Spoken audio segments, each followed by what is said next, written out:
ನೋಡಿ ಸರ್, ಈ ದಿನ ನನ್ನ ಸಹೋದರ ಸಮಾನರಾದ ಸುಹಾಸ್ ಅವರು, ಕಣಜೇನಹಳ್ಳಿ ಸುಹಾಸ್ ಅವರು ಇಡೀ ತಿಪ್ಪೇನಹಳ್ಳಿ ಏನು ಗ್ರಾಮ ಪಂಚಾಯತಿ ಇದೆ, ಆ ಗ್ರಾಮ ಪಂಚಾಯತಿ ಎಲ್ಲ ಸರ್ಕಾರಿ ಶಾಲೆಗಳಿಗೆ ಇಲ್ಲಿಂದ ಮೊದಲುಗೊಂಡು ಎಲ್ಲ ಸರ್ಕಾರಿ ಶಾಲೆಗಳಿಗೆ ಇವತ್ತು ಉಚಿತವಾಗಿ ಮಕ್ಕಳಿಗೆ, ಶಾಲಾ ಮಕ್ಕಳಿಗೆ ಬ್ಯಾಗುಗಳನ್ನು, ಪುಸ್ತಕಗಳನ್ನು, ಪೆನ್ನು ಮತ್ತು ಇತರ ಪರಿಕರಗಳು, ಜೊತೆಗೆ ವಾಟರ್ ಬಾಟ್ಲು, ಇದನ್ನೆಲ್ಲ ಒಂದು ಕಿಟ್ ಮಾಡಿ ಅವರಿಗೆ ಕೊಡ್ತಿದ್ದಾರೆ.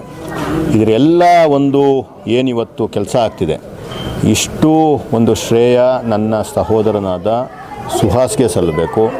ಇಂತಹ ಯುವಕರು ನನ್ನ ದೇಶಕ್ಕೆ, ನನ್ನ ಚಿಕ್ಕಬಳ್ಳಾಪುರಕ್ಕೆ ತುಂಬ ಅವಶ್ಯಕತೆ ಇದೆ. ಇಂತಹ ಯುವಕರು ನಿಜಕ್ಕೂ ನನಗೆ ಸ್ಫೂರ್ತಿ ಅಂತ ನಾನು ಹೇಳೋಕ್ಕೆ ಇಷ್ಟಪಡ್ತೀನಿ. ಇಡೀ ಗ್ರಾಮ ಪಂಚಾಯತಿಯ ಸುಮಾರು ಎಷ್ಟು ಸ್ಕೂಲಪ್ಪ ಅದು 7 ಶಾಲೆಗಳಿಗೆ ಎಲ್ಲ ಮಕ್ಕಳಿಗೂ ಸಹ ಇವತ್ತು ಅವರು ಏನು ಸರ್ಕಾರಿ ಶಾಲೆಗಳಿಗೆ ಬ್ಯಾಗ್ಗಳನ್ನು ಮತ್ತು ಪುಸ್ತಕಗಳನ್ನು ಕೊಡುವಂಥ ಕೆಲಸ ಮಾಡ್ತಿದ್ದಾರೆ. ಅದ್ರ ಜೊತೆಗೆ ವಾಟರ್ ಬಾಟ್ಲು ಕೊಡ್ತಿದ್ದಾರೆ, ಪೆನ್ನು ಮತ್ತು ಏನೇನು ಪರಿಕರಗಳು ಬೇಕೋ ಎಲ್ಲ ಕೊಡ್ತಿದ್ದಾರೆ. ಆ ಹುಡುಗ ಇನ್ನೊಂದಷ್ಟು ಸಕ್ಸಸ್ ಕಾಣಲಿ, ಆ ಹುಡುಗನಿಗೆ ಮತ್ತಷ್ಟು ಶಕ್ತಿ ಕೊಟ್ಟು ಏನು ಸಹಾಯ ಮಾಡ್ತಾ ಇರೋಂತಹ ವ್ಯಾಪ್ತಿ ವಿಸ್ತರಿಸಲಿ. ಆ ಹುಡುಗನ್ನ ಸ್ಫೂರ್ತಿಯಾಗಿ ತಗೊಂಡು ಬೇರೆ ಯುವಕರು, ಹಿರಿಯರು ಎಲ್ಲ ಅವರವರ ಭಾಗಗಳಲ್ಲಿ ಶಾಲೆಗಳಿಗೆ ಮತ್ತು ಆಸ್ಪತ್ರೆಗಳಿಗೆ ಸಹಾಯ ಮಾಡಲಿ ಅಂತ ಈ ಮುಖಾಂತರ ನಾನು ಅನ್ಕೊತೀನಿ. ನೋಡಿ, ಸರ್ಕಾರಿ ಶಾಲೆಗಳಲ್ಲಿ ಗುಣಮಟ್ಟದ ಶಿಕ್ಷಣ ಸಿಗ್ತಿಲ್ಲ ಅಂತ ನಾನು ಹೇಳಕ್ಕೆ ಹೋಗಲ್ಲ. ಯಾಕಂದರೆ ಎಲ್ಲ ಶಿಕ್ಷಕರು ನಿಜಕ್ಕೂ ಏನು ಮೆರಿಟಲ್ಲಿ ಸೆಲೆಕ್ಟ್ ಆಗಿರುವಂಥವ್ರು ಇರ್ತಾರೆ. ಆದರೆ ಬೇರೆ ಬೇರೆ ಕಾರಣಗಳಿಗೆ ನೋಡಿ, ಮೂಲ ಸೌಕರ್ಯಗಳ ಕೊರತೆ ತುಂಬ ಇದೆ. ಮೊದಲನೇದಾಗಿ ಸರ್ಕಾರಗಳು ನಿಂತು ಆ ಮೂಲ ಸೌಕರ್ಯಗಳನ್ನು ನಿವಾರಣೆ ಮಾಡುವಂತಹ ಕೆಲಸವನ್ನು ಸರ್ಕಾರಗಳು ಮಾಡಬೇಕಾಗ್ತದೆ.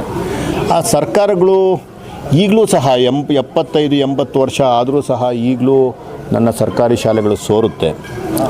ನನ್ನ ಸರ್ಕಾರಿ ಶಾಲೆಗಳು 1ರಿಂದ 5ನೇ ತರಗತಿವರೆಗೂ ಒಂದೇ ಕೊಠಡಿಯಲ್ಲಿ ಕೂತ್ಕೊಂಡು ಪಾಠ ಕೇಳ್ತಾರೆ.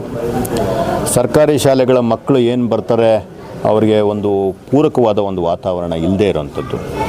ಈ ರೀತಿಯಾದ ಒಂದು ವಾತಾವರಣ ಇದ್ದಾಗ ಸಹಜವಾಗಿಯೇ ಎಲ್ಲ ಪೋಷಕರು ಮತ್ತು ಮೋಸ್ಟ್ ಆಫ್ ದ ಪೋಷಕರು, ತುಂಬ ಭಾಗಶಃ ಪೋಷಕರು ನಮ್ಮ ಮಕ್ಕಳ ಭವಿಷ್ಯಕ್ಕೋಸ್ಕರ ಒಂದು ಯಾವುದಾದ್ರು ಅವರ ಏನು ಬಜೆಟ್ ಏನಿದೆ, ಅವರ ಫೈನಾನ್ಷಿಯಲ್ ಕೆಪಾಸಿಟಿ ಏನಿದೆ, ಅದರ ಮೇಲೆ ಒಂದಷ್ಟು ಖಾಸಗಿ ಶಾಲೆಗೆ ಹೋಗುವಂಥ ಕೆಲಸ ಆಗ್ತಿದೆ.